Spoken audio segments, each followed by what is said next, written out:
Donc, je viens vous parler aujourd'hui de ce qu'a été des sources de la prolétarisation du monde ouvrier. Il y a une chose qu'on ne sait pas, c'est que si les ouvriers sont devenus des prolétaires, c'est-à-dire des gens pauvres vivant mal de leurs revenus, c'est à la Révolution française qu'on le doit. Hein. Ça, c'est des choses qu'on ne sait pas, c'est des choses que je ne savais pas avant de faire de l'histoire.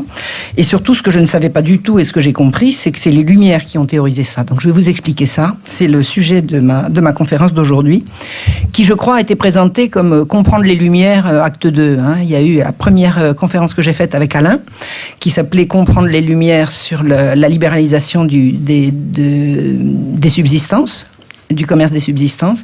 Là, je vais vous parler du monde ouvrier. Et une troisième est prévue sur la première expérience libérale officielle qui a été l'arrivée au pouvoir de Turgot. Donc ça sera pour une prochaine fois. Voilà. Donc, depuis le Moyen-Âge jusqu'à la période qui nous intéresse, les métiers étaient organisés en corps ou en corporation. C'est-à-dire que vous ne pouviez pas exercer un métier quel qu'il soit sans intégrer une corporation. C'est-à-dire une société qui vous fait passer un examen, qui va vérifier que vous travaillez bien, qui va vous faire entrer en apprentissage et qui va vous protéger, vous surveiller, vous paterner. C'est très très paternaliste. Ça s'appelle une corporation. Et à l'époque des Lumières, la critique des corporations qui a toujours existé se déchaîne brusquement. À l'origine de cette critique, un monsieur qui s'appelle Gournay, ou plus exactement Jean-Claude Marie Vincent, seigneur de Gournay, qui sera l'inspirateur de toute la guerre contre les corporations. Il dit « Les corporations sont nuisibles, elles gênent la circulation des marchandises, elles sont trop chères, elles dissuadent les gens de prendre des risques. » Entendez bien cet argument. Les corporations assurent la sécurité de l'emploi. Donc elles dissuadent les gens de prendre des risques. Et ce qu'explique Gournay, c'est les forces du marché feront beaucoup mieux que la police et la justice et le client décidera de la qualité. La qualité d'un travail est vérifiée par la corporation qui a son système, qui a sa police. Et un travail mal fait ne sera pas mis sur le marché. C'est interdit. Et ce que dit Gournay, c'est le marché, la loi du marché, dont je vous ai déjà parlé, suffira pour que le client soit satisfait. Si le client n'est pas satisfait, il n'achètera pas, donc l'ouvrier sera par ce fait sanctionné. Il n'y a pas besoin d'autre chose pour le sanctionner que la clientèle. Donc, pour Gournay, tout est à jeter dans le système des corporations, absolument tout. Il dit par exemple, l'apprentissage est une servitude avilissante.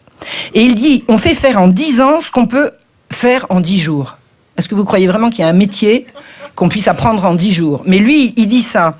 Et Turgot reprendra la même chose. Il disait, qu'est-ce que c'est que ça, accrocher les gens pendant des années à leur faire des bêtises, alors que le métier, en 10 jours, ça suffit. Il est bien évident que c'est absolument pas vrai.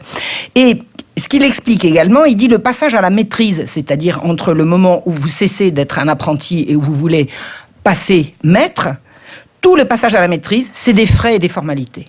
En fait, c'est de la corruption. On graisse la patte au maître précédent, on graisse la patte au jury. Tout ça, ça n'a absolument aucune espèce de garantie. Ça n'est absolument aucune espèce de garantie de qualité. Et il fait des comparaisons avec la Hollande et l'Angleterre, où il dit, regardez, en Hollande et en Angleterre, ils font des objets aussi beaux que chez nous, sans corporation. Ce qui est un mensonge. Parce que la Hollande et l'Angleterre sont également organisées en corporation, et toute l'Europe. Mais il n'y a qu'à mentir, comme les gens ne vont pas aller vérifier, les gens qui vont lire ces textes ne vont pas aller vérifier. Mais le monsieur qui a fait ce travail, c'est le même dont je me suis servi pour faire le précédent travail sur la libre circulation des marchandises, c'est Stephen Kaplan, cet excellent historien. Enfin, vous savez, j'ai un peu de scrupule à dire d'un historien qu'il est très bon, comme si j'étais habilité à en juger. Je peux dire que j'adore, voilà, je crois que c'est plus modeste. Donc lui, il est allé vérifier et il dit c'est pas vrai. Il y a des corporations absolument partout. Et ce que dit Gournay, c'est la France doit entrer dans le monde du profit parce que l'Europe la regarde. Ça vous rappelle quelque chose? Il faut absolument s'aligner sur ce que les autres font de mal, enfin bon, de bien pour lui, parce que tout le monde nous regarde. Et en plus de ça, je vous explique, c'est pas vrai. Donc ce sont vraiment des arguments. Il y a un plan pour renverser les corporations qui précèdent les arguments qu'on donne, puisque les arguments sont également fallacieux. Alors, l'encyclopédie, c'est à partir de 1750, c'est un petit peu les années avant, mais à partir de 1750, c'est là que ça va rouler. L'encyclopédie va emboîter le pas de Gournay. Voilà, donc Gournay, c'est un homme des Lumières, et l'encyclopédie, vous avez compris, c'est les Lumières. Et à l'article Communauté-commerce de l'encyclopédie, il est écrit Le gain assuré des corps de métier ou de marchands les rend indolents et paresseux, pendant qu'ils excluent des gens fort habiles à qui la nécessité donnerait de l'industrie. Vous vous rendez compte de ce que ça veut dire? Ça veut dire que les corporations donnent la sécurité de l'emploi à des gens qui, pour la peine, tirent au flanc, bande de feignants. Hein? Les ouvriers sont des tirs au flanc. Donc il faut leur mettre au-dessus de la tête le danger de perdre leur travail, et c'est là que, comme il a dit, la nécessité leur donnerait de l'industrie. Voilà. Et il y a un monsieur qui s'appelle Féguet de Villeneuve. Il est le même qui a écrit l'article Dimanche dans l'encyclopédie. Le dimanche, vous savez, si on pouvait faire travailler les gens le dimanche, là, il avait trouvé ça génial. Il explique également dans l'encyclopédie que les corporations favorisent les fils de maître, les cabales et les ivrogneries. Effectivement, un fils de maître a plus de chances de passer maître que celui qui a été ramassé dans le ruisseau, et qui, simplement parce que le fils de maître, il a vu faire son papa. Donc il dit, en fait, les corporations, ça ne fait que favoriser les fils de maître, mais il dit également les cabales, l'ivrognerie et le monopole. C'est-à-dire qu'en fait, pour ces gens-là, les ouvriers sont des bêtes immondes. Enfin, c'est comme ça que je l'interprète. Et il critique également, l'encyclopédie critique également le principe du chef-d'œuvre. Qu'est-ce que c'est qu'un chef-d'œuvre? Avant de rentrer dans un métier, vous allez faire une pièce magnifique. Absolument magnifique, qui va s'appeler un chef-d'œuvre. Et ce qu'ils disent, le chef-d'œuvre, c'est uniquement pour arroser les jurés. C'est-à-dire que vous allez avoir votre chef-d'œuvre parce que vous allez graisser la pâte au jury. Voyons. Alors c'est vrai, parfois, ça arrive. Hein, ça arrive partout. Vous avez partout des gens à qui on peut graisser la pâte. De là à dire que les corporations fonctionnent comme ça, c'est vraiment un peu fort de café. Et il écrit dans l'encyclopédie: on ne voit guère quelle peut être l'utilité des chefs-d'œuvre. Si celui qui se présente à la maîtrise sait très bien son métier, il est inutile de l'examiner. Pas bête, hein? S'il ne le sait pas, cela ne doit pas l'empêcher d'être reçu, il ne fera tort qu'à lui-même. Et bientôt il sera connu pour mauvais ouvrier et forcé de cesser un travail où il ne réussirait pas, il est nécessaire qu'il se ruine. Ah ben voyons, le mauvais travail ruine nécessairement celui qui le vend, ben voyons. Vous voyez le monde que ça nous prépare, les Lumières, c'est exactement celui dans lequel on vit. Enfin bon, j'insiste, je pense que vous avez compris, mais j'aime bien insister parce que ça m'amuse. Alors, les arguments développés par ces gens contre les corporations, c'est de dire, d'abord, pour entrer dans une corporation, il faut payer. Et les prix sont trop élevés. Les durées d'apprentissage sont trop longues. Les exemptions diverses qu'on donne aux uns et aux autres font monter les prix de ceux qui payent. Ça, c'est vrai partout, c'est vrai encore aujourd'hui. Et ils disent, la corporation ne permet pas la concurrence et de ce fait, elle asphyxie l'économie. Voilà. Et alors là, l'argument le plus couramment employé, celui qu'on ressortira pendant la Révolution, c'est le droit au travail appartient au peuple, il est inconcevable de le lui faire payer. C'est-à-dire que critiquer la corporation va être présenté comme la défense de l'ouvrier.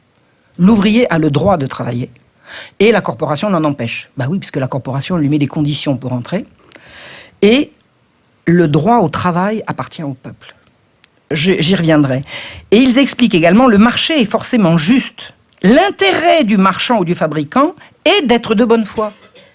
Où l'intérêt commande, il ne faut point de loi. Et ils y croyaient, hein. En tout cas, ils ont fait semblant d'y croire.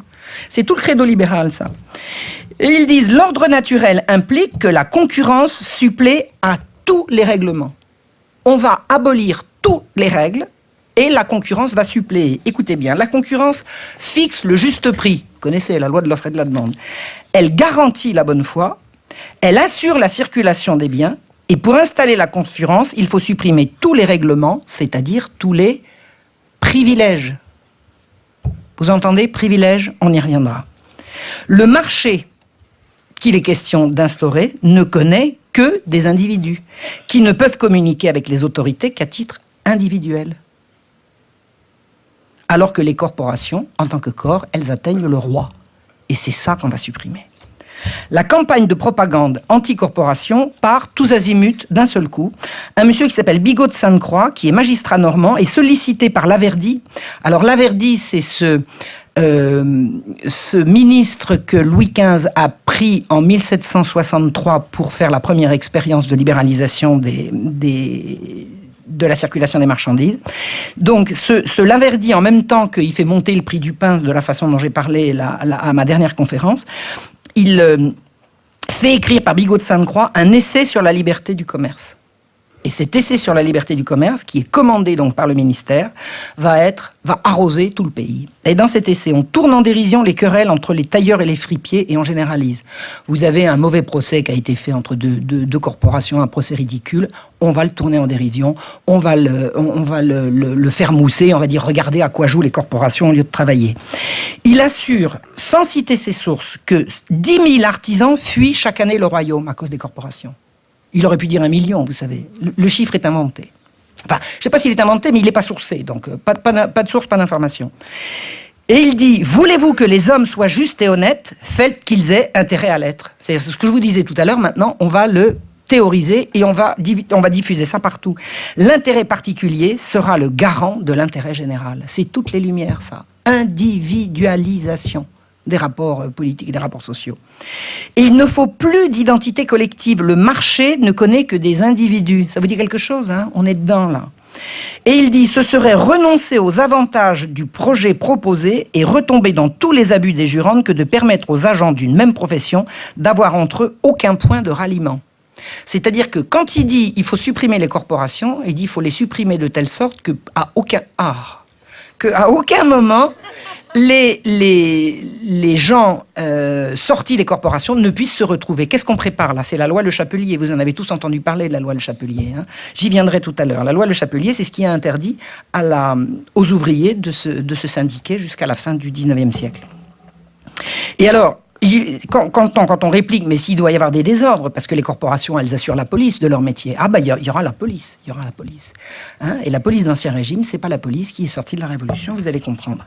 Alors, la critique est vraiment, toute cette critique qui est faite par Bigot de Sainte-Croix, elle est franchement injustifiée, parce que les corporations, c'est vrai, il y a eu une gabegie dans les corporations, et les corporations ont été très très endettées. Mais ça n'est pas forcément de leur faute. C'est-à-dire que le roi, quand il avait besoin d'argent, il tapait un peu partout, mais y compris dans les corporations. Et les corporations étaient très endettées, beaucoup par la pression fiscale, dont elles n'étaient pas responsables. Quand le roi avait besoin d'argent, il disait hop, une taxe sur ci, une taxe sur ça. Ben, pendant ce temps-là, le prix ne peut pas augmenter. Donc c'est le bénéfice de la corporation qui baisse. Et les difficultés financières des corporations, qui étaient vraiment authentiques, hein, les corporations étaient très très endettées à l'époque où on parle, on ne peut absolument pas dire que c'est de leur faute. Alors, il y avait effectivement des passe-droits et des abus. Ben, ça se corrige.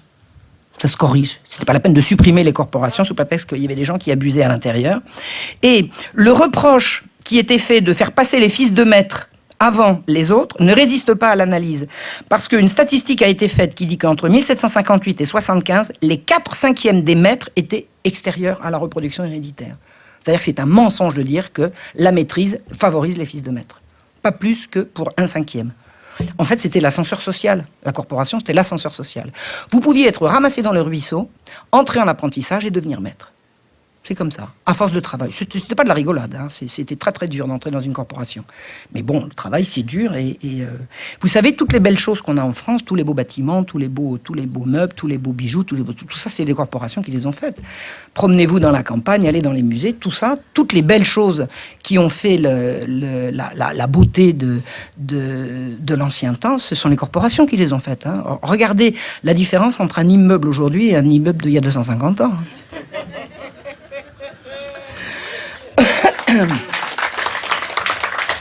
Après, on va dire que je défends les corporations. Je raconte seulement.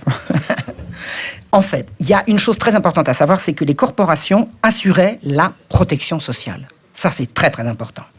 Par exemple, vous aviez... Alors, je ne peux pas généraliser. Je vous donne l'exemple de la corporation des orfèvres. Hein, parce que les orfèvres, ils étaient riches, un peu par définition. Mais ils avaient des maisons de retraite avec des lits gratuits. Ils avaient des fonds de fonctionnement toujours là, avec lesquels ils payaient des religieux à plein temps pour faire fonctionner ces maisons de retraite et ces organismes de secours. Si vous vous cassiez la jambe et que vous étiez incorporé, on venait à votre secours. Ils aidaient les vieux, les malades et les indigents, c'est-à-dire pas forcément leurs vieux à eux, leurs malades et leurs indigents. Ils faisaient également de la charité publique. Ils fournissaient des prêts aux maîtres. Un maître voulait investir, la corporation lui fournissait le prêt et souvent il refusait de les poursuivre en cas de non-remboursement. C'est-à-dire que la solidarité passait avant le reste. Ils aidaient parfois à domicile ou organisaient des ateliers collectifs pour ceux qui ne pouvaient pas se débrouiller tout seuls. Qui c'est qui fait ça en France, là? Personne. Et il leur fournissait les outils et les matières premières. Vous étiez vraiment tombé dans l'indigence, on pouvait vraiment vous remettre le pied à l'étrier. Et il arrivait même que les orfèvres aident en dehors de leur communauté. Par exemple, en 1788, ils ont donné 6000 livres pour soulager les victimes d'une averse de grêle, ailleurs que là où ils travaillaient. Tenez, il y a une averse de grêle, il y a des indigents, hop, on envoie 6000 livres. 6000 livres, je ne sais pas combien ça fait, c'est une somme considérable. Qu'est-ce qui s'est passé en 1775? Turgot. Alors là, ce que je vous ai raconté, tout ce travail de Bigot de Sainte-Croix, c'est 1767. Arrive 1775. Turgot arrive au pouvoir. Louis XV est mort. Louis XVI arrive au pouvoir. On lui dit, Majesté, là, ce monsieur-là, il va tout arranger. C'est un homme des Lumières, c'est Turgot. Et Turgot va libéraliser les prix des subsistances, mettre la France sans dessus-dessous, déclencher la guerre des farines. Mais une fois que ça s'est un petit peu calmé, simplement parce que les gens, ils n'ont pas eu le dessus, il arrive et il dit, donnez-moi 5 années de despotisme et la France sera libre. C'est pas mal, hein? Et il veut libérer la France de quoi? Des corporations, des jurandes et des corporations. Et il dit, c'est après la liberté du commerce des grains, un des plus grands pas qu'est à faire l'administration vers l'amélioration, ou plutôt la régénération du royaume. C'est-à-dire que les théories de tous ces braves gens des Lumières, c'est de dire, le royaume périt, il faut le sauver. On va le sauver par la libéralisation du commerce des subsistances et la libération du travail, la libéralisation du travail. Et en fait, le dogme laisser faire, laisser passer, c'est à ce moment-là que ça se joue. Laisser faire, c'est laisser les ouvriers travailler sans les corporations. Laisser passer, c'est laisser passer les marchands. Laisser passer les marchandises. Turgot abolit les corporations en février 1776.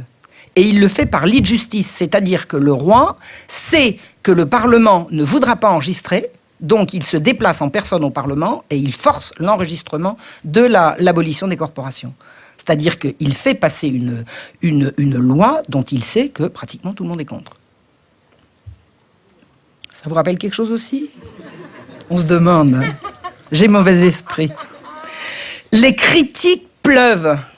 Droit dans ses bottes, il n'en a cure. On le traite d'utopiste. On dit qu'il décrit une situation qui était peut-être vraie au Moyen-Âge, mais qui a évolué. Et écoutez bien ce que dit Séguier. Il y a une rue Séguier à Paris, avocat du roi.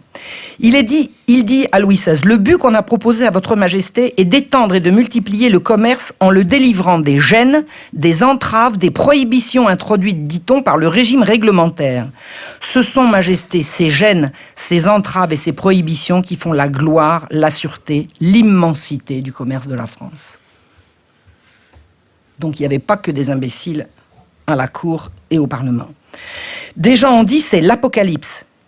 C'est l'apocalypse. Vous savez ce qu'il a fait Turgot quand les gens ont dit c'est l'apocalypse? Il a fait interdire tout écrit contraire à la suppression des jurandes.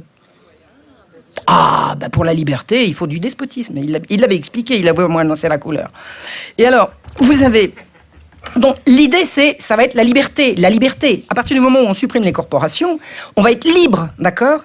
Et alors, il y a dans les mémoires secrets de Bachaumont, il y a une petite histoire qu'on raconte qui est datée de février 1776.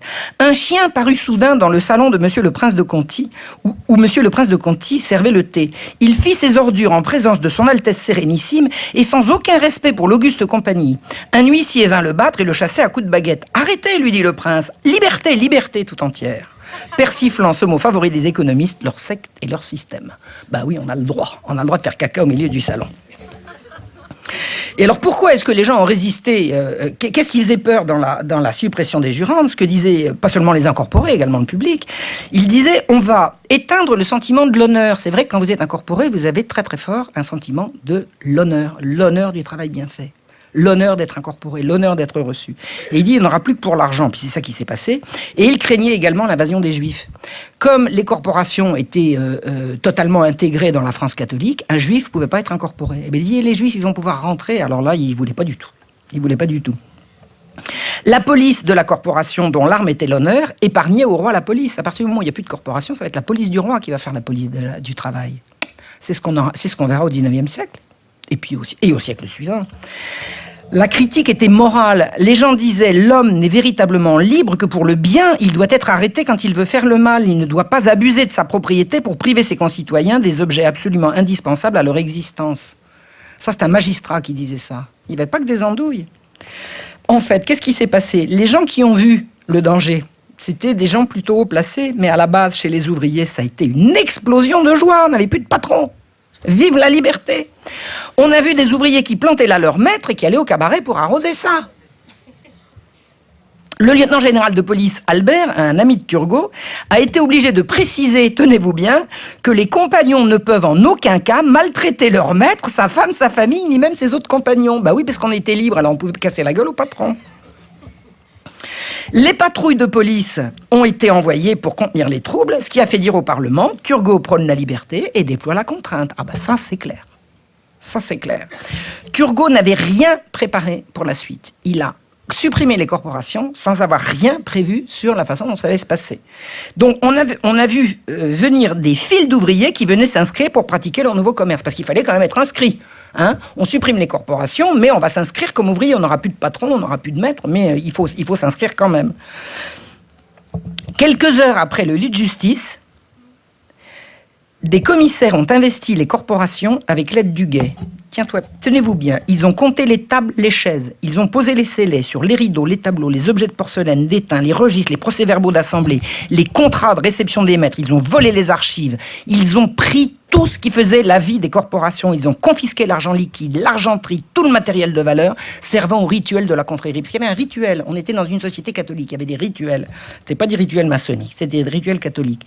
Ils ont vendu à l'encan pour rembourser les dettes des corporations tous les biens, certains pour des prix dérisoires. C'était un cauchemar. Les incorporés ont vu partir toute leur vie à l'encan, à la porte de ce qui avait été leur monde. En fait, tout ce qui avait été librement réglé par leurs aïeux, de corporation en corporation, se trouvait désormais entre les mains du lieutenant général de police. Rarement les émeutes de la faim avaient auparavant été réprimées aussi durement. Le monde qui s'annonçait avec le libéralisme était bel et bien l'horreur, et c'était vécu comme tel. Au renvoi de Turgot en 1776, alors Turgot il était renvoyé quelques mois après, le roi va restaurer les corporations, mais sous une forme nouvelle. C'est-à-dire que plus jamais les corporations ne sont redevenues ce qu'elles étaient avant le passage de Turgot. Le roi propose une solution bâtarde. Il promulgue en août, alors l'édit de Turgot, je crois que c'était en février. Ouais, c'était en février. Voilà, l'édit de février. Et en août de la même année, le roi rétablit les corporations. Mais il reconnaît que la société est bien constituée de groupes stratifiés et non d'individus isolés. Hein ? C'est-à-dire qu'on va revenir sur cette abolition de la corporation. On rétablit véritablement la corporation en tant que corps. Donc, on rétablit l'essentiel, l'apprentissage. On maintient l'exclusion des Juifs. Et ça, apparemment, il y avait beaucoup de gens qui y tenaient. Et il réduit le nombre de corporations, parce que c'est vrai que il y avait des métiers qui évoluaient. Et un nouveau métier n'en chassait pas forcément un ancien qui était devenu désuet ou qui ne correspondait plus à rien. Donc, par souci d'économie, de rationalisation, on va réduire le nombre de corporations, on va corriger les abus. Mais on va faire un nouveau type de recrutement des maîtres. Et tenez-vous bien, c'est là qu'on voit que après Turgot, ça sera plus jamais pareil, même si on abolit son édit. Les nouveaux venus paieront au roi un dixième de ce qu'il faudrait payer à la corporation. C'est-à-dire qu'en payant, on va pouvoir entrer. C'était pas le cas avant. Il fallait payer, mais il fallait montrer patte blanche. Il fallait montrer sa compétence. On pouvait postuler à la maîtrise moyennant un tiers du tarif plein selon les modalités assez nébuleuses. Et tous les anciens maîtres étaient repris, mais moyennant un ouvre-droit de confirmation. C'est-à-dire que pour retravailler, il faut repayer. Mais avant, on payait à la corporation, maintenant, on va payer au roi. On appelle ça le progrès. Le nouveau corporatisme a confisqué le recrutement au bénéfice de l'argent. C'est là que la révolution est faite. Hein, on est en 76. La révolution, c'est en 89. Mais c'est là que ça se joue. Quiconque a de l'argent peut adhérer. L'argent va remplacer le code moral. La révolution est faite. Le roi, pourquoi est-ce que le roi a fait ça? Il a cru se faire aimer en prenant le parti des compagnons contre leur maître. Alors là, la démagogie, c'est la démagogie à fond les manettes. On a dit au roi, regardez, les ouvriers, ils sont malheureux, ils vont être contents, ils vont vous aimer et tout. Et le roi l'a cru. Le roi l'a cru. J'ai lu des textes écrits de la main de Louis XVI qui montrent qu'après ça, il a tout à fait compris, mais le mal était fait. Il a parfaitement compris. Il a dit qu'il a compris qu'on l'avait embrouillé et qu'on lui avait fait vraiment... on l'avait extrêmement mal conseillé. Mais au moment... Il avait juste 20 ans quand il est arrivé quand il est arrivé au pouvoir. Il n'était pas préparé à régner et il n'était pas au courant. Il n'était pas au courant. Il a fallu qu'il comprenne après. Et quand il a compris, c'était trop tard. Donc, en plus, le nouveau statut les nouvelles corporations étaient encore moins indépendantes qu'avant, puisqu'elles devaient montrer patte blanche au roi, et le nouveau statut était beaucoup moins protecteur pour les futures veuves. Il faut savoir que les corporations ont toujours mis un point d'honneur à protéger les femmes. Une femme d'ouvrier incorporé héritait de son mari son titre de maître. Alors j'en ai eu un exemple. Damien, vous savez tous que j'ai étudié Damien. Damien était fils de paysan. Il avait une petite sœur, Catherine, qui avait épousé un maître charpentier. Ce maître charpentier est mort. Et la jeune Catherine, âgée de 24 ans, est devenue maîtresse charpentière. Elle a dirigé une petite entreprise de charpente. Elle dirigeait les ouvriers. Elle menait la boutique. Elle achetait, elle vendait, elle signait. Elle était maîtresse charpentière. Mais comme il ne peut pas y avoir deux maîtres dans le même foyer, le jour où elle se remariait, soit elle abandonnait la maîtrise, soit elle la donnait à son nouveau mari. Il ne pouvait y avoir qu'un seul maître dans un foyer. D'accord ? Donc, le nouveau statut est beaucoup moins protecteur pour les futures veuves. Et on leur a dit, si leurs époux veulent les protéger, ils n'ont qu'à payer. C'est-à-dire que déjà, la corporation a payé. C'était compris, la protection des veuves. On leur dit, si vous voulez les protéger, il va falloir repayer encore. Donc, si le roi veut nous aider, pourquoi nous taxe-t-il ainsi, disent les femmes d'ouvriers, incorporés. Et le corps des merciers, les merciers, alors je ne sais pas pourquoi, parce que la mercerie, ça m'a jamais semblé être un métier tellement... Enfin, je ne sais pas pourquoi, c'était une corporation très très importante, les merciers. Ils disaient quoi ? Dans le moment où une femme aura perdu celui dont les travaux la faisaient subsister, on exigera d'elle une finance que le plus grand nombre se trouvera hors d'état de payer. Les gens sont indignés, y compris par les nouvelles corporations. Et on introduit à ce moment-là le principe de la réclame, c'est-à-dire de la publicité, qui était dans l'ancien système considéré comme une concurrence déloyale et une agression confraternelle. Le principe de publicité consistant à dire « regardez mon travail, il est mieux que les autres », c'était considéré comme indigne. Et maintenant, ça va devenir la règle. La facilité d'avoir des maîtrises pour de l'argent a tout chamboulé. Le passage de Turgot, même avec son échec, a tout bouleversé. Et ça ne redeviendra plus jamais comme avant. Turgot a ouvert les vannes et donné le goût d'une liberté qu'on ne peut plus quitter. La Révolution va entraîner l'abolition définitive des corporations en 4 actes. Les États généraux, la nuit du 4 août, le décret d'Allard et la loi Le Chapelier. Alors, je ne suis pas spécialiste de la Révolution française, donc là, je suis tout à fait le travail de Stephen Kaplan. Enfin, j'en suis quand même suffisamment pour comprendre de quoi on parle, mais je n'ai pas, moi, travaillé autant dans les archives sur cette période-là. Qu'est-ce qui s'est passé à la convocation des États généraux ? Des très nombreuses demandes de retourner à l'ancienne législation se trouvaient dans les cahiers de doléances. Qu'est-ce que c'est les États généraux ? Le roi dit... Vous allez élire des députés à travers tout le pays, par ordre. Hein. Les nobles vont élire leurs députés, le clergé va élire ses députés, et le tiers va élire ses députés. Et dans les doléances du tiers, de la population ni noble ni cléricale, on demande de retourner à l'ancienne législation des corporations. Hein ? Quand le peuple s'exprime, c'est ça qu'il dit. Or, à Paris, tenez-vous bien, ça c'est très important pour comprendre la suite. À Paris, les corporations ont été écartées des procédures électorales. C'est-à-dire que, à Paris, vous aviez 2 institutions chargées d'organiser les États généraux, c'est-à-dire les députations, les élections. Hein, les élections, on a organisé des élections. Vous aviez le lieutenant de police au Châtelet qui ne concevait pas d'organisation sans corps. Pour le Châtelet c'était le tribunal de police, hein, pour le Châtelet, la société est organisée en corporation. Encore, c'est comme ça. Eh ben, on leur a dit, vous savez quoi, vous allez organiser la représentation du clergé et de la noblesse. Et l'hôtel de ville, c'est-à-dire le prévôt des marchands, se voyait lui à la tête d'une communauté universelle de citoyens individuels. Eh ben, on lui a dit, vous allez organiser les élections du tiers. Et en fait, au moment des élections aux députés sur Paris, ils ont exclu naturellement les domestiques, les contribuables au-dessus d'un certain seuil, c'est-à-dire qu'il fallait être riche pour pouvoir voter, les femmes, les étrangers et toute représentation collective. Donc, ils ont exclu les ouvriers. Or, il était prévu que le tiers des villes serait organisé par corporation. C'était prévu, c'était ce que le roi voulait. Mais à Paris, les corporations étaient privées du droit de concourir à la formation des cahiers et à l'élection des députés de la Commune de Paris. Et ainsi, ils n'ont pu faire connaître au roi tous les abus qu'il voulait absolument dénoncer. Donc le monde ouvrier a été, sur Paris, exclu des États généraux. Hein? Les corporations refusaient le libéralisme, elles refusaient le principe du grand magasin, de la pression au bas prix, de la réclame, de la spéculation, la libre circulation des grains. Elles voulaient la protection ancienne des veuves, la loi qui protège et réprime. Les corporations avaient un credo anti-libéral. Elles n'ont pas été représentées. D'accord? Ça explique beaucoup de choses. Le monde ouvrier voulait restaurer l'ancien système en supprimant les abus, mais pas supprimer l'ancien système. Le monde ouvrier rejetait les réformes récentes. Eh bien, on ne l'a pas entendu. À Toulouse, il n'y a pas eu que Paris. Toutes les corporations s'étaient mobilisées pour la rédaction de leurs cahiers. Les capitouls, à la dernière minute, ont rejeté leurs doléances. Alors, elles ont écrit un mémoire désespéré à l'Assemblée nationale pour s'en plaindre, et l'Assemblée nationale l'a mis de côté, et on est passé à autre chose. Tenez-vous bien, un certain monsieur qui était le duc d'Orléans, ça vous dit quelque chose, il s'appellera Philippe Égalité dans pas longtemps, libéral et fier de l'être, c'est lui qui a organisé les cahiers de doléances sur son ressort.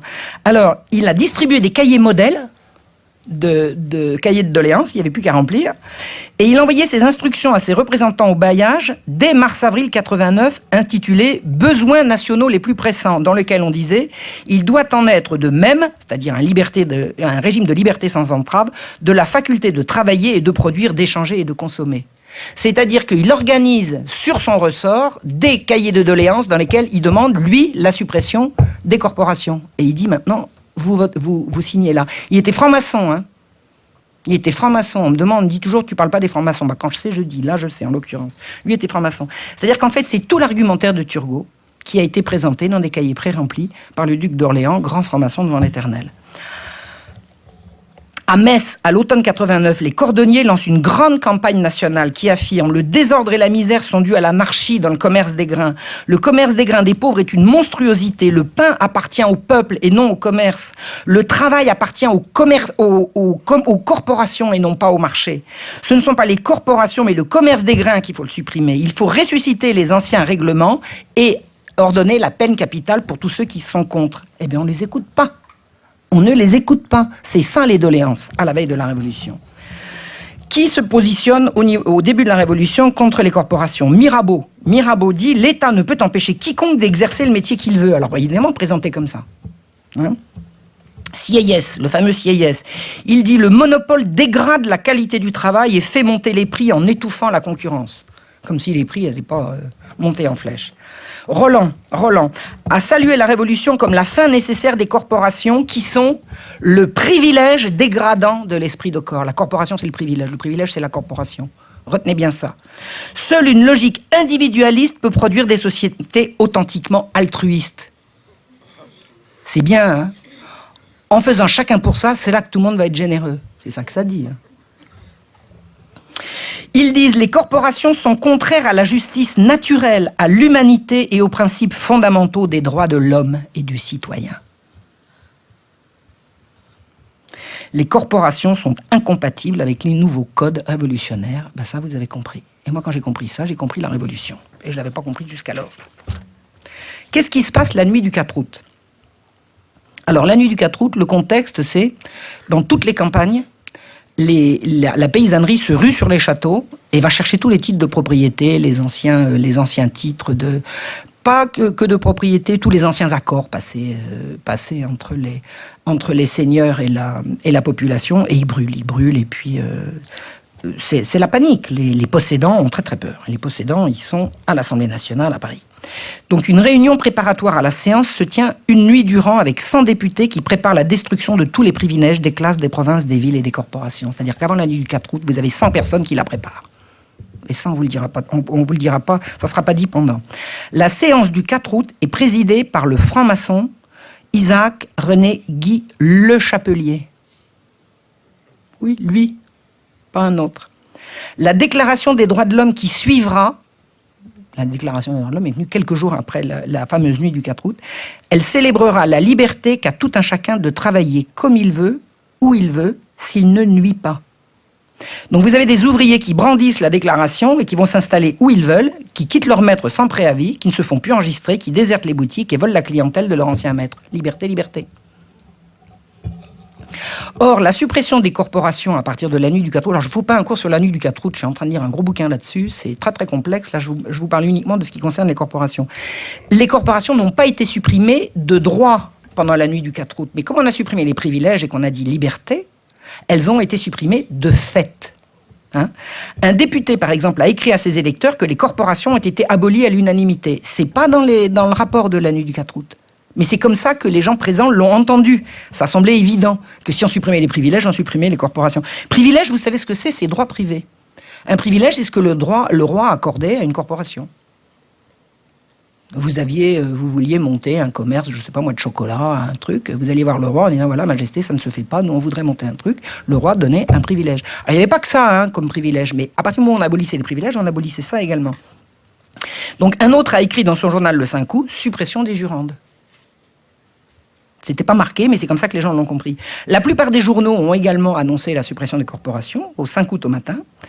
Et le 13 août, le journal d'État du citoyen écrit « L'industrie est libre et l'intelligent ouvrier, capable de gagner pour lui-même et sa famille ce que gagne sur lui un maître avare et quelquefois ignorant, ne sera plus obligé d'être riche pour avoir le droit d'exister. » Voilà, c'est comme ça que, au moment où les corporations vivent leurs derniers instants, on les présente. Elles ont empêché l'ouvrier honnête de faire vivre sa famille. Camille Desmoulins écrit « Ira commercer aux Indes qui voudra, aura boutique qui pourra. Le maître tailleur, le maître cordonnier, le maître perruquier plaideront, mais les garçons se réjouiront et il y aura illumination dans les mansardes. » Alors c'est vrai qu'il y a eu illumination dans les mansardes au début. Les anciennes lois existaient encore, mais elles étaient toutes bafouées par des gens qui de toute façon attendaient qu'on les change. Ils savaient que les corporations allaient être inévitablement, juridiquement supprimées.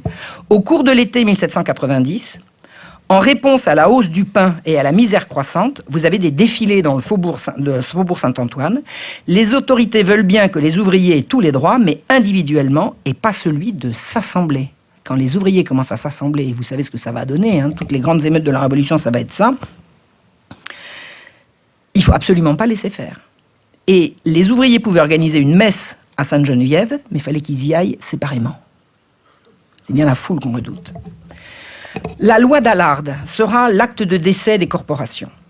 Dallard, D'-A-2-L-A-R-D-E. C'est le monsieur qui a présenté la loi de suppression des corporations. Dès le début de la Révolution, la vision du monde était libérale. On disait, j'y reviens toujours, mais vous allez voir, c'est important parce que ça va permettre d'éclairer la suite. La société n'est composée que d'individus seuls et la liberté est l'idée force de l'action sociale. C'est ça qui est au cœur du changement en cours. L'Assemblée nationale va délibérer donc sur un projet d'abolition en février 1791. Une adresse en provenance de Lyon, signée par 2316 citoyens, réclame l'abolition immédiate des corporations en raison de leur odieuse iniquité et de leur incompatibilité avec les lois de la nature et l'esprit de la Révolution. C'est un coup monté, ça. C'est-à-dire que pour préparer la loi d'Allard, on dit on est tous des individus séparés les uns des autres, on prépare une loi, on va vous dire laquelle, et on fait envoyer une pseudo-pétition qui est en fait montée de toutes pièces pour réclamer la suppression des corporations. Le baron d'Allard, c'était un pro-physiocrate. Physiocrate, vous vous souvenez, j'en ai parlé, les physiocrates, c'était eux, les théoriciens du libéralisme à tout cran. Donc il en était, et il siégeait au comité des contributions publiques. Donc il n'était pas censé s'occuper des corporations. Donc il a présenté au comité de l'agriculture et du commerce un projet de loi remaniant les droits perçus sur les marchandises entrant dans les villes. Donc, vous suivez, il est aux contributions et il propose au comité d'agriculture un projet de loi qui inclut une clause qui va supprimer les maîtrises et les corporations, dont il dit depuis longtemps désirées par les citoyens. On ne leur a pas demandé leur avis. C'est comme ça qu'on fait passer une loi scélérate. On met un article dans une autre et puis les gens regardent ailleurs. Puis il présente à l'Assemblée le projet de création d'une patente destinée à autoriser tout marchand ou artisan à exercer le métier de son choix. La patente, ça fait pas longtemps qu'elle a été supprimée. On disait être ouvrier patenté, c'est un ouvrier patenté, c'est un ouvrier qui pouvait exercer parce qu'il payait une patente aux autorités. Donc c'est Dallard qui l'a inventé. Il a cité Turgot et défini la liberté de travailler comme l'un des principaux droits de l'homme, la première propriété la plus sacrée. C'est-à-dire que ce qu'ils nous vendent là, c'est qu'ils vont libérer les ouvriers. C'est ça qu'ils ont dit. Et c'est passé. La loi est passée. Les corporations ont été abolies le 1er avril 1791. Il sera libre, dit la loi, à toute personne de faire tel négoce ou d'exercer telle profession, art ou métier qu'elle trouvera bon, à condition de payer, et de s'engager à se conformer aux règlements de police qui sont ou pourront être faits. Et la police échappe au monde ouvrier. La police, ça va être maintenant l'autorité supérieure qui va la gérer. Vous imaginez le changement pour la vie des ouvriers? La patente qui vient d'être inventée, elle est calculée sur le loyer. Alors le riche horloger en chambre, il va payer la même patente que le pauvre charron avec son vaste local. Et celui qui ne paiera pas sa patente, liberté, liberté, se verra interdire l'accès aux tribunaux, il n'aura pas le droit de rédiger des actes devant notaire, de se présenter aux élections des tribunaux de commerce, et il sera menacé de confiscation de ses marchandises et d'amende se montant à 4 fois le prix de la taxe. La liberté. Les corporations hurlent dans le désert. La faculté accordée par la loi à toute personne d'exercer toute profession en prenant une patente pourrait avoir, écoutez bien comme c'est sage une corporation, pourrait avoir l'inconvénient de faire renaître les moyens dangereux de la vidange des fosses d'aisance employés avant l'invention du ventilateur et de la pompe. C'est intéressant ça. Ça veut dire qu'une corporation de vidangeurs, elle sait qu'il y a des trucs qui sont dangereux ou pas. Celui qui aura payé sa patente, il va aller au plus économique. Ben, il y a des gens qui meurent d'émanation de fosses septiques, surtout dans une ville comme Paris. Donc, danger. On ne les écoute pas, évidemment. Qui a protesté? Qui a protesté contre la suppression? C'est rigolo parce que vous avez 2 journaux qui ont protesté. Vous avez un journal qui s'appelle L'Ami du Roi, un journal royaliste, et un journal pas du tout royaliste qui était L'Ami du Peuple, c'était Marat. Ce sont les seuls qui ont critiqué la loi. Aux antipodes, pourrait-on dire. Un pro-ouvrier et un monarchiste. Il y a eu des explosions de joie absolument partout. Il y a un gars qui s'est répandu en disant « Je puis cuisiner, frotter, raser, coiffer, m'escrimer dans tous les genres, sans qu'on y puisse foutre son nez, n'est-ce pas bien agréable ?» Et l'ami de la Révolution écrit « Citoyens de tout rang, de tout mérite, reprenez courage, la loi vous rend à vous-même. » C'est vraiment présenté comme un progrès, comme une libération. Un ancien opposant à Turgot en 1776 du nom de Simon Linguet écrit « Si l'Assemblée nationale supprime les corporations au nom de la liberté individuelle, du droit de l'homme et des vertus de la déréglementation commerciale, sous quel prétexte philosophique et pratique peut-elle justifier l'établissement d'une patente, un droit 100 fois plus odieux que les maîtrises, 100 fois plus injuste, 100 fois plus ruineux ?» Mais la loi était passée. On ne pouvait plus revenir en arrière, en tout cas pas à ce moment-là. Dernier acte de la suppression des corporations, la loi Le Chapelier. La loi d'Allard est intervenue au moment où la contestation ouvrière enflait partout. Parce que le prix du pain augmente et les salaires des ouvriers n'augmentent pas. En plus de ça, il y a beaucoup de chômage. Pour la révolution des Lumières, cette révolution tout à fait dans le vent, la société est faite d'individus atomisés libres de faire ce qu'ils veulent dans des limites floues. On sait bien qu'il y a des limites à la liberté, mais on ne les a pas définies encore. Et pour de nombreux ouvriers, la loi d'Allard est un triomphe parce qu'il dit c'est l'émancipation des ouvriers, les corporations étaient vues comme des machines disciplinaires anti-compagnons. Donc il y a une espèce de vent plutôt favorable à cette suppression au niveau du bas peuple, sauf ceux qui n'arrivent pas à manger, mais on en reparlera un autre jour. Le 14 juin 1791, 2 mois seulement après le décret d'Allard, le Chapelier se présente à l'Assemblée. Et il cite abondamment Jean-Jacques Rousseau. Parce que le théoricien de « entre l'individu et l'État, il n'y a rien, c'est lui ». Il dit « Il est sans doute permis à tout citoyen de s'assembler paisiblement et sans armes. » J'ai certainement dit une énormité dans la formulation, je retrouverai la bonne. Mais c'est ça, j'ai dit, il n'y a que des individus séparés et la volonté générale. Il ne pouvait pas y avoir de corporation, d'intermédiaire dans le système, dans le contrat social. Et c'est lui dont va se servir le Chapelier. Et c'est revendiqué encore. J'ai eu récemment entre les mains un texte rédigé par des francs-maçons qui sont tout contents de tout ce qu'ils ont rapporté à la France. Et entre autres choses géniales qu'ils ont apportées, il y a eu le fameux décret Le Chapelier, et ils disent c'est grâce à Le Chapelier franc-maçon que les grands principes de Jean-Jacques Rousseau ont pu être appliqués. Donc c'est eux qui le disent. Moi, j'ai toujours pas lu le contrat social. Je suis en train, ça me tombe un peu des mains, mais je suis en train de m'appliquer. Donc, pour l'instant, je vous cite en vous citant mes sources. Donc, ce que dit Le Chapelier, c'est: il est sans doute permis à tout citoyen de s'assembler paisiblement et sans armes, mais il ne doit pas être permis aux citoyens de la même profession et du même État de s'assembler pour leur prétendu intérêt commun.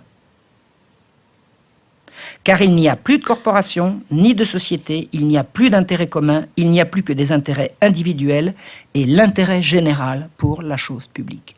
Ça, c'est du Rousseau. Eh bien, tenez-vous bien, Robespierre n'a rien dit. Et la presse non plus. C'est passé. C'est passé. Comme une lettre à la boîte. C'est le triomphe de Turgot. Chaque contrat de travail serait signé individuellement entre un ouvrier et un employeur qui, en termes civiques, étaient effectivement égaux.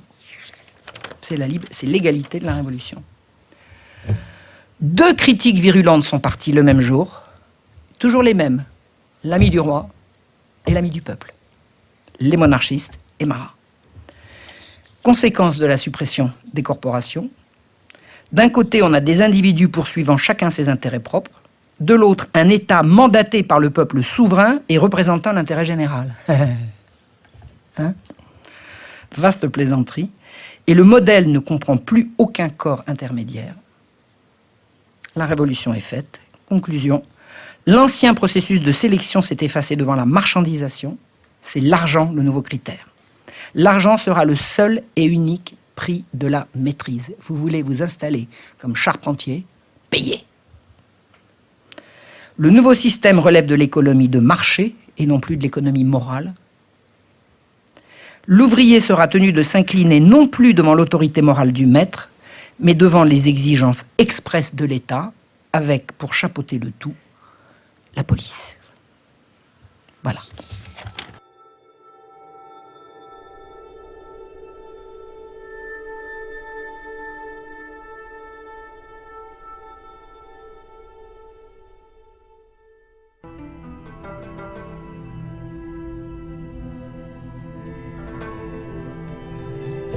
Moi, je me pose une question, étant donné que la perfide Albion a fait sa révolution 100 ans avant. Oui, exact. Hein, que les rois anglais ont été, entre guillemets, sont chapeautés, de ce fait, ont été chapeautés par leur banque. Oui, exact, oui. Peut-on parler de la City? Je ne sais pas déjà. Est-ce que, justement, ces idées qui sont des idées marchandes n'ont-ils pas traversé la Manche pour venir contaminer, entre guillemets, notre beau pays? Mais bien sûr, c'est une question que je me posais. Mais le libéralisme, c'est l'anglomanie. Hein. En fait, ce sont des virus qui sont venus de cette perfide Albion. Mais absolument, absolument. Absolument. D'ailleurs, les ennemis des physiocrates, des encyclopédistes, c'était la monarchie absolue catholique. Hein. Ils ont gardé leur royauté, bien sûr. Oh, non, mais attendez, c'est pas du tout la même chose. Ils ont un roi qui obéit au Parlement. Et le Parlement, c'est les riches. Donc, c'est la City. Donc, moi, j'ai lu à l'époque où Voltaire bavait bêlait d'admiration pour le merveilleux système anglais, j'ai lu des textes sur ce que c'était que la misère à Londres. Ça le dérangeait pas, lui, la misère à Londres. Vous aviez des malheureux paysans qui venaient à Londres se pendre dans les rues parce qu'ils n'arrivaient plus à vivre. Ça dérangeait pas des gens comme Voltaire, mais c'était l'anglomanie, c'est cette époque-là. Regardez comment on s'enrichit en Angleterre, regardez comme ça marche bien en Angleterre. Donc c'est vrai que le libéralisme, le modèle libéral, il est venu du monde anglo-saxon. Il est venu du monde anglo-saxon. Cela dit, l'encyclopédie, qui est un projet à l'origine, qui a copié un projet anglais, c'est quand même bien une facture bien française, bien de chez nous. Hein. L'encyclopédie, les physiocrates, tout ça, c'est franco-français. Mais c'est vrai que c'était inspiré de... Les Anglais, ils étaient bien, ils avaient un roi qui obéissait aux riches. Eh bien, en France, le roi, il n'a pas voulu obéir aux riches. On lui a coupé la tête. Et c'est pas le peuple qui demandait qu'on coupe la tête au roi. Hein. Faut pas croire. Hein. Vous savez, il y a une façon très simple de le savoir. Quand le roi a été condamné, il a dit « je fais appel au peuple ». On lui a dit non. Ce qui est franchement dégueulasse. Enfin, je sais pas ce que vous en pensez. Je fais appel au peuple. On ne pouvait pas mieux en période de révolution. Il savait très bien que si le peuple se manifestait, il sauvait la tête du roi. D'ailleurs, les Anglais aussi, ils ont coupé la tête de leur roi. Hein. Jacques, je ne sais pas combien, oui. Premier, deux, je sais plus. Enfin, je sais pas que je sais plus, c'est que je sais pas. Je sais pas, j'ai pas étudié la Révolution anglaise plus que ça. Mais c'est vrai que le roi était le garant du bien commun. Et on a demandé à ce que le roi soit soumis à l'Assemblée. Mais l'Assemblée, c'est quoi? C'était les riches. C'était pas les riches, c'était les bourgeois. C'était les bourgeois, c'était les tenants du libéralisme. Vous avez vu comment ils ont éliminé tous les petits. Avec les cahiers de doléances tout près, les ouvriers exclus du vote. Enfin bon, on dit c'est un complot, c'est pas un complot, j'en sais rien. En tout cas, c'est comme ça que ça s'est passé. Quelques noms que cela porte. La façon dont on nous a présenté les choses est certainement tronquée. Certainement tronquée. Vous savez, les grandes émeutes de août 92, comment ça s'est passé? Je vous parlais tout à l'heure de tous ces gens à qui on donne la béquille pour les empêcher de mourir de faim. Pendant les premiers temps de la Révolution française, on a organisé, avec le libéralisme à tout cran, on a organisé partout des ateliers nationaux, des ateliers où les chômeurs étaient... on leur faisait casser des cailloux pendant toute la journée, on leur fournissait un lit pour dormir et puis du pain pour se soutenir jusqu'au lendemain. Et puis, à l'été 92, libéralisme, on a dit, ah ben non, maintenant, il y a liberté du travail, tout le monde va aller bosser, on a fermé les ateliers. Ah, qu'est-ce qui s'est passé? Émeute, prise des Tuileries, dictature, CQFD. L'histoire se répète. Le jour où on va couper toutes les allocations, il va y avoir du sang sur les murs. Alors, je voudrais vous remercier déjà par rapport à votre aspect sur la Révolution, parce que on n'a pas l'habitude, on nous vend souvent la Révolution comme un apport de liberté, que c'est le peuple qui a gagné ses libertés. De liberté certainement, oui, mais de liberté pour qui? Oui, voilà, c'est ça. C'est pas une révolution en fait du peuple, mais plutôt de la bourgeoisie. Mais moi, je voudrais revenir sur un point en fait, sur l'histoire de la corporation, lorsque vous parlez de protection. Je me dis protéger les membres de la corporation ont été protégés, mais lorsqu'il y a protection, il y a aussi surprotection. C'est-à-dire que lorsqu'il y a forcément eu des abus à un moment donné, oui. c'est-à-dire que lorsque les membres de la corporation ont abusé par rapport à certaines choses, alors je pourrais pas, j'ai aucune idée de la proportion, hein. Donc je peux pas savoir dire s'ils abusaient souvent ou pas souvent, mais il y a forcément eu des abus. À partir du moment où il y avait des abus et qu'ils étaient protégés, j'en arrive à la question suivante en fait. Qu'est-ce qui faisait justice à ceux qui étaient victimes des membres de la corporation et lorsque la corporation d'une certaine manière les surprotégeait? Comment ça se passait? Bon, alors, qu'il y ait eu des abus, c'est sûr, puisque même les membres des corporations ont dit « nous voulons corriger les abus et pas supprimer les corporations ». Donc, c'est certain qu'il y a eu des abus. Il y a dans un système, dans le système tel qu'il était avant, il y a toujours moyen d'en référer au-dessus. C'est-à-dire que vous avez l'autorité supérieure qui est le roi, ou les agents du roi, vous pouvez aller voir un intendant si vous êtes en province, et vous pouvez dénoncer des abus. Alors, ça ne veut pas dire que vous aurez forcément raison, mais il y avait toujours moyen de passer à une autorité supérieure. Voilà. Mais surprotéger, je ne sais pas.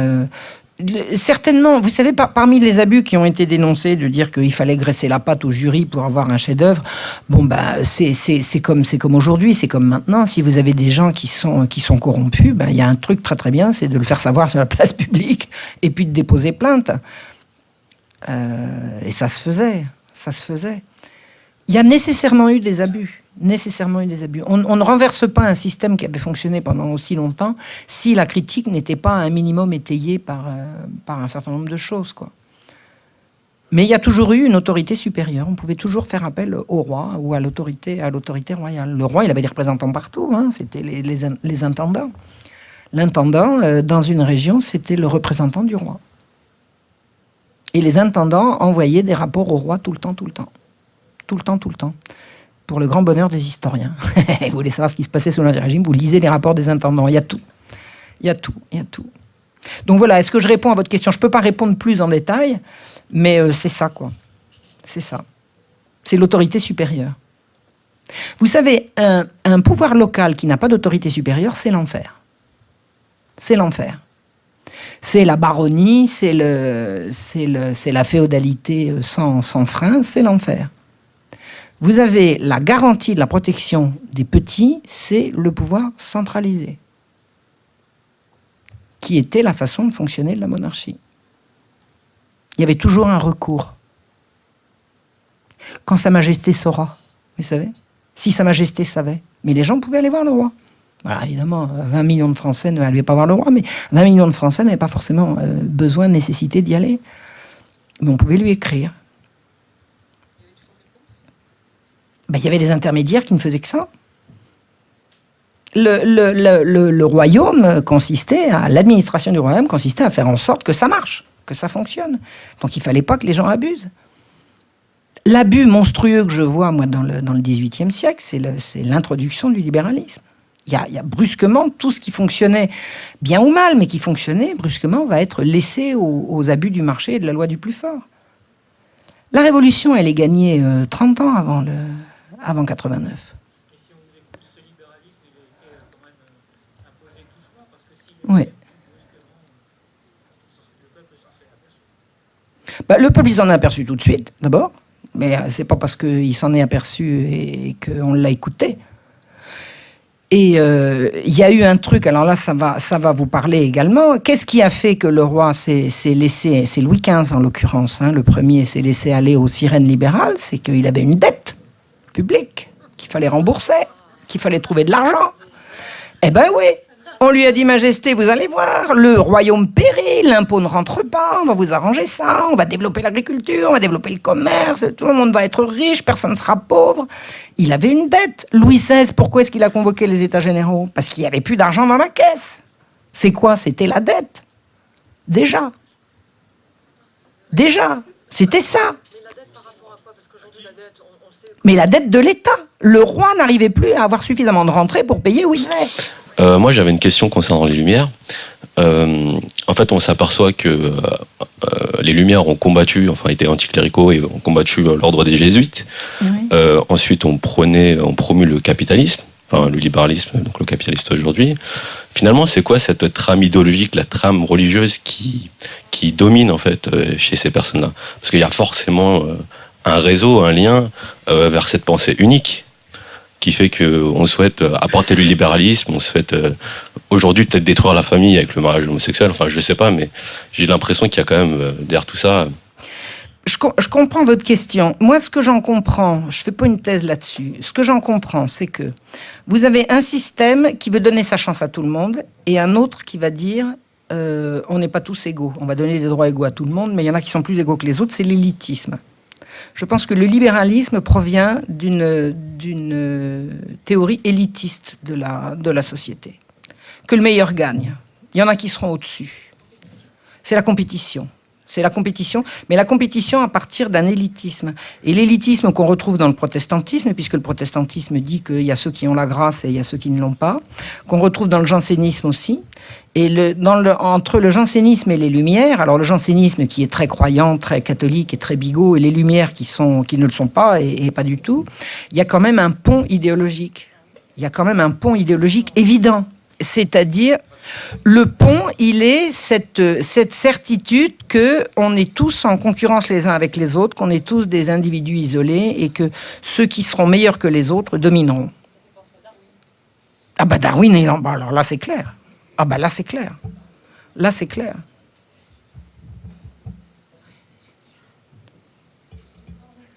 Idéologiquement, c'est ça que je vois qui fait le lien entre les uns et les autres. Mais c'est la domination mondiale. Hein. Regardez ce qui se prépare. Vous allez avoir une super élite, ultra riche, ultra machin et tout. Puis nous, les malheureux esclaves. Mais ça veut dire que ça fait longtemps que c'est dans les tuyaux. Hein. Ça fait longtemps que c'est dans les tuyaux. Ça se joue sur des siècles, hein, des conquêtes idéologiques comme ça. Donc ils ont commencé par des trucs. Oui. Celui de survivre, de bouffer tous les jours. Ouais, c'est ça, ouais. Mais ça n'a pas commencé avec la suppression des corporations, ça a commencé avec la conquête du Nouveau Monde. Hein. Ah bah oui. Ouais. Ben oui, la conquête du Nouveau Monde, quand les marchands ont fait du monde un vaste territoire pour s'enrichir, acheter, revendre, asservir, faire travailler gratuitement, etc. C'est les... C'est plus que ça. Là, si on attaque carrément les groupes pour être sûr qu'on n'aura plus que des individus isolés. Oui, c'est ça qui est en train... Oui, c'est ça qui est en... En fait. Oui. On a commencé remplacé par les groupes, puis... Oui, exact. Oui, dans ce sens-là, oui, je comprends ce que vous voulez dire. C'est-à-dire que supprimer les corporations, ça a été supprimer un corps intermédiaire très important, et maintenant, on arrive à la fin, on supprime... Ensuite, la religion catholique, Oui, tout à fait. ensuite la famille, Et maintenant, la famille, ouais. des individus isolés. C'est vrai, et il apparaît que c'était dans les tuyaux de faire de la population une agrégation d'individus isolés. Bah, c'est la domination de l'élite. C'est facile de dominer un individu. C'est la domination de l'élite. Il y a des gens qui estiment qu'ils sont là pour dominer les autres. Oui, mais pardon, c'est les élus, c'est l'élitisme. Élitisme, c'est quoi? Il y a les élus et il y a les autres. Non, mais il y a des gens, vous savez, il y a des gens, ils disent il y a le peuple élu, mais un janséniste, c'est pas un juif, hein, et il se considérait comme élu. Hein. C'est pareil. C'est exactement la même chose. C'est pas avec les aristocrates avant, c'était aussi leur talon d'Achille. Dès qu'on commence à considérer qu'on est élu quelque part... Mais bien sûr. Non, mais les aristocrates, ils avaient des devoirs aussi. Les aristocrates, c'est pas... Attendez, les aristocrates, ils payaient l'impôt du sang. On dit les aristocrates, ils payaient pas d'impôt. Ah bon, et aller à la guerre, c'était quoi? C'était payer l'impôt du sang. Non, c'est vrai. Hein? Donc les aristocrates, ils payaient l'impôt. Ils payaient pas l'impôt. Eh ben, ils allaient se battre, ils payaient l'impôt du sang. Non,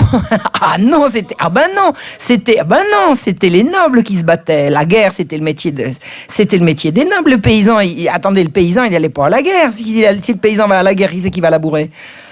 Ah ben non, c'était dans le régime féodal, celui qui va à la guerre, c'est le noble. Mais bien sûr, mais attendez, les guerres, c'était quoi? Bien sûr, le roi, il appelait sa noblesse, et la noblesse venait se battre. Ils se battaient, ils faisaient la guerre, ils le payaient l'impôt, ils le payaient avec leur sang. La dernière guerre de Louis XIV, il paraît qu'à la fin de la dernière guerre de Louis XIV, dans la galerie des glaces, il y avait que des éclopés. Il y avait que les éclopés. Ils étaient allés à la guerre, ils revenaient avec une patte en moins, un œil en moins, un doigt en moins, un truc en moins. Ils payaient l'impôt. Ils payaient l'impôt. Après, c'est autre chose. Il y a eu des tas d'habits. Je suis pas en train de dire que l'ancien régime, c'était idyllique. J'ai jamais dit une chose pareille. Il y a des gens qui disent Ariane Sigaud, elle trouvait ça génial. J'ai jamais dit que je trouvais ça génial. J'ai dit que c'était pas ce qu'on nous en a dit. C'est pas la même chose. Hein. Moi, j'ai jamais dit que c'était génial avant. Mais il faut arrêter de mentir. De dire que les nobles payaient pas d'impôt, c'est faux. Ils allaient à la guerre, ils payaient l'impôt de la guerre. Ils payaient l'impôt du sang. Et l'Église, elle payait pas d'impôt. Comment ça, elle payait pas d'impôt? Elle assurait toute l'éducation, elle assurait tout le service social. Eh ben, l'éducation, les pauvres, la maladie, tout ça, c'était le travail de l'Église.